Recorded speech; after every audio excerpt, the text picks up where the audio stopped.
اعوذ باللہ من الشیطان الرجیم، بسم اللہ الرحمن الرحیم۔ تمام حمد اس اللہ کی جو اپنے بندے کے گناہوں پر اپنے ابر رحمت کا پردہ ڈال دیتا ہے اور عیبوں پر اپنی مہربانی کا مینہ برساتا ہے۔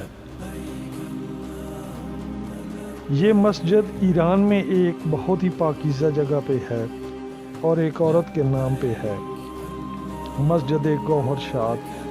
یہ ایرانی مستور ہے، محبہ اہل بیت ہے، کنیز سیدہ ہے، بہت بڑی دولت مند ہے، جتنی صاحب ثروت ہے اتنی حسین بھی ہے، جتنی حسین ہے اتنی پاک دامن بھی ہے۔ یہ مستور اتنی پاک دامن ہے کہ سلطان عرب و عجم صلوات اللہ علیہ خواب میں آتے ہیں کہ گوہر شاد، میں تمہیں حکم دیتا ہوں کہ اس مقام پہ مسجد بنواؤ۔ اگلی صبح ملکہ نے اپنے مینیجر کو بلوایا کہ مجھے مزدور سے لے کر نقشہ نویس تک پوری ایک ٹیم چاہیے۔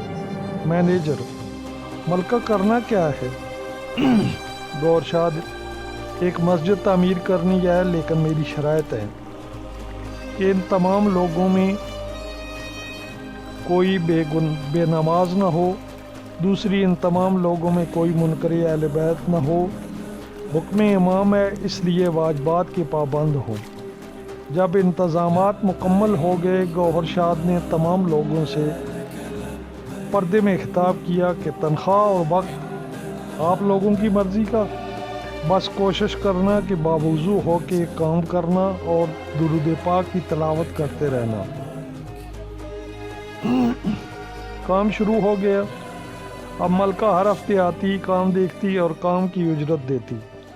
ایک دفعہ وہ کام دیکھنے آئی، ہوا کے جھونکے نے اس کے چہرے سے پردہ ہٹا دیا۔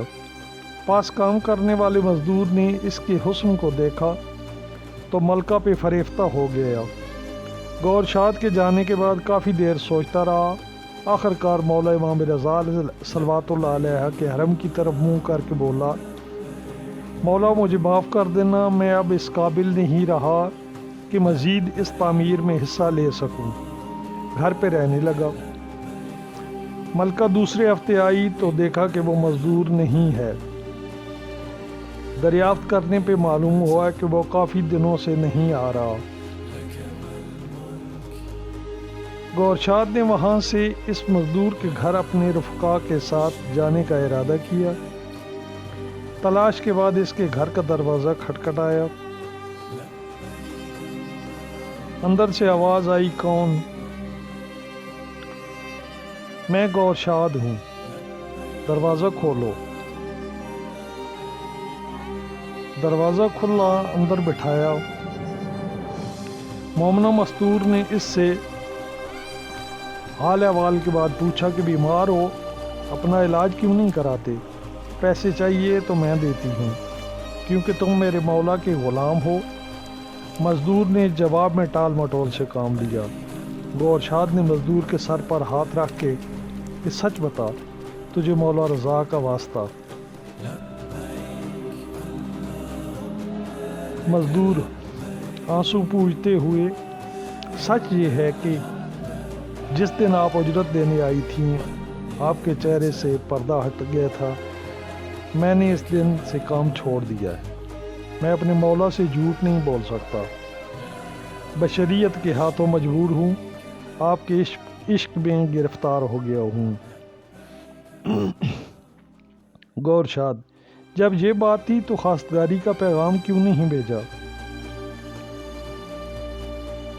مزدور: کہاں آپ اور کہاں میں؟ گوہر شاد: یہ دنیاوی مرتبے ہیں، ہو سکتا ہے تم مولا کی بارگاہ میں مجھ سے افضل ہو۔ مزدور: تو کیا یہ شادی ہو سکتی ہے؟ گوہر شاد: ہاں، تم واجبات کے پابند ہو، میں مولا صلوات اللہ علیہ سے وعدہ کرتی ہوں کہ میں عقد کروں گی، لیکن تم میری ایک شرط پوری کرو گے۔ مزدور: مجھے آپ کی تمام شرائط منظور ہیں۔ گوہر شاد: آج سے 40 دن تک تم نماز شب باقاعدگی سے ادا کرو گے۔ واجبات کے تم پہلے ہی پابند ہو۔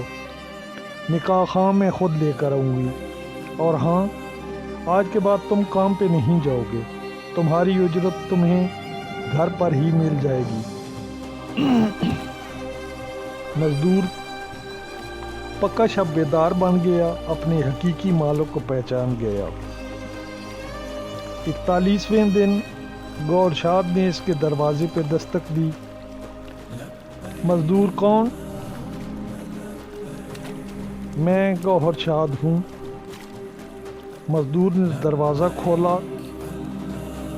شکریہ میری محسنہ، اب واپس چلی جائیں۔